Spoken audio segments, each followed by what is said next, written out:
Зачем начинающий тренер позволил Косторной самой выбирать музыку? За рубежом обеспокоены формой Алены перед финалом Кубка России. 27 февраля в Москве пройдет финальный этап Кубка России. Значение этого турнира переоценить невозможно, ведь по итогам турнира будет решено, какие фигуристки отправятся на чемпионат мира. На американском портале Reddit обсуждают текущую форму действующей чемпионки Европы Алены Косторной. Спортсменка еще не полностью восстановилась после травмы и затяжной болезни. Чемпионат России Алена пропустила, как и все последующие старты, включая командный турнир в Москве. В какой сейчас форме Косторная – вопрос непростой. Однако за рубежом переживают по поводу того, что в Академии Плющенко Алена сама выбирает музыку к программам. Многие любители фигурного катания считают, что Косторная выступала намного лучше в группе Этери Тутберидзе, а отклонение от привычного стиля в итоге привело к ухудшению результатов. Вот какие комментарии можно прочитать на сайте Reddit. А должны ли начинающие тренеры давать фигуристам последнее слово в выборе музыки? Я ни в коем случае не думаю, что у Алены дурной вкус. У меня и у самого в плейлисте довольно много песен Айлиш и саундтреков к «Сумеркам». Но может быть тренеры и хореографы лучше знают, какая программа подойдет их фигуристкам.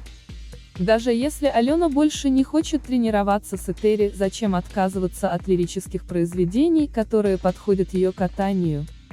Не знаю, если честно, почему она отклонилась от того стиля. Очень надеюсь увидеть Алену на Олимпиаде в следующем году, потрясающий талант. Противостояние Загитовой и Медведевой – не миф. Фигуристкам действительно есть что делить. Напряженные отношения между Женей и Алиной всплыли наружу. Теперь накануне медали о деньги.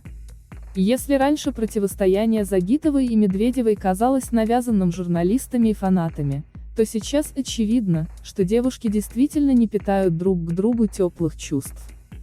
Алина и Женя давно не катаются, но кажется, им по-прежнему есть что делить. И дело уже вовсе не в Олимпиаде.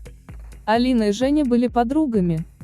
Сражение Медведевой и Загитовой на Олимпиаде в Пхенчхане подавалось в СМИ как спортивная борьба старшего и младшего товарищей, чуть ли не лучших подруг.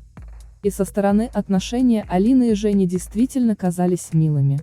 Загитова стеснялась радоваться своей победе, потому что ей было неловко перед Медведевой. А Женя, даже несмотря на личную трагедию, нашла в себе силы поздравить чемпионку.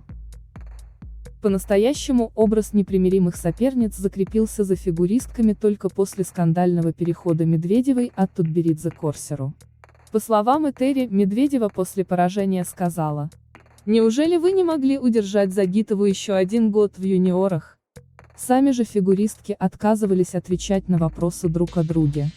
Раскол между болельщиками привел к появлению у каждой из фигуристок активных и принципиальных фанатов. Но даже при этом на открытую взаимную неприязнь ничего не указывало. Женя и Алина дружелюбно общались за кулисами чемпионата России в Саранске, поздравляли друг друга на чемпионате мира с сайтами и вместе катались в шоу. А все теории об их вражде бились о милые закулисные фотографии. Все нападки фанатов выглядели скорее как объединение вокруг общего противника, чтобы было от кого защищать своего кумира. Битва за рейтинг. С переходом во взрослые Трусовой, Щербаковой и Косторной противостояние Загитовой и Медведевой должно было уйти в историю. Обе звезды вчерашнего дня оказались неконкурентоспособны и практически перестали соревноваться. Алина и Женя зажили каждая своей жизнью, а вместо программ и титулов их стали сравнивать по рейтингам и гонорарам. История с пикировкой в Инстаграме окончательно показала, что громкое противостояние со льда перешло в онлайн. Загитова радовалась числу подписчиков, позволившему ей обойти Медведеву, а Женя в свою очередь активно намекала на ботов. Фигуристки выкладывали недвусмысленные посты, чем усугубили отношения между фанатами. Но тогда казалось, что это лишь способ подогреть интерес к Кубку Первого канала. На вечернем Урганте Алина с Женей с подачи ведущего перечисляли лучшие качества друг друга, да и в целом в их поведении не было никакой враждебности.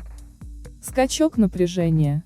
Непосредственно во время командного турнира Женя и Алина были полностью сосредоточены на поддержке своих команд и отдали столько сил, что после первого дня едва не валились с ног на пресс-конференции.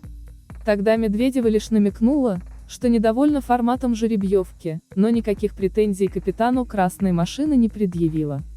И только в самом конце турнира, после всех выступлений и церемонии награждения, две главные фигуристки России дали понять, что их противостояние – это не миф, созданный болельщиками и журналистами. Напряженные отношения между Алиной и Женей всплыли наружу. Пожалуй, такими мы увидели Медведеву и Загитову впервые. Женя сетовала на несправедливую жеребьевку, не признавала поражения и открыто выражала все свои недовольства.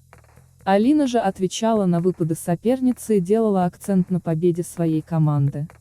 Чтобы понять, насколько все было напряженно, достаточно увидеть реакцию Евгении на вопрос о том, почему она не подписана на Алину. Или выражение лица Загитовой после реплики Медведевой. После окончания турнира страсти не утихли. Медведева делала акцент на том, что ее команда победила в 3 видах из 4. И сравнивала свое выступление на пресс-конференции с голодными играми. А Загитова 2 раза выкладывала скрин голосования, в котором победила ее команда. «Наши болельщики лучшие», — подписала Алина. Загитова и Медведева делят рынок.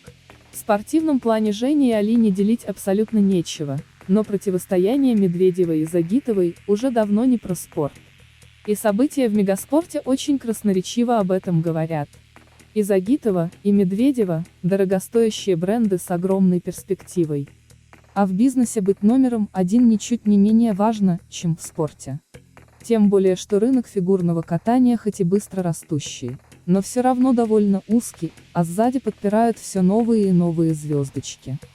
Так что противостояние Загитовой и Медведевой живее всех живых, только на кону уже не медали, а рейтинги и спонсоры, а в конечном счете деньги.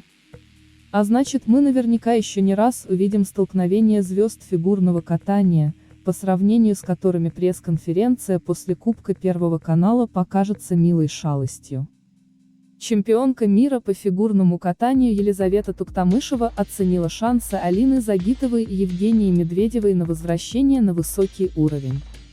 Смотря на свою карьеру, я могу сказать, что возможно все. Я была в более худшем состоянии и смогла выбраться. У меня было желание и энергия для этого. Если у них будет желание, будет цель, то они смогут преодолеть все препятствия и выйти на хороший соревновательный уровень. Но без четверных вряд ли кто-то сможет выиграть, сказала Туктамышева.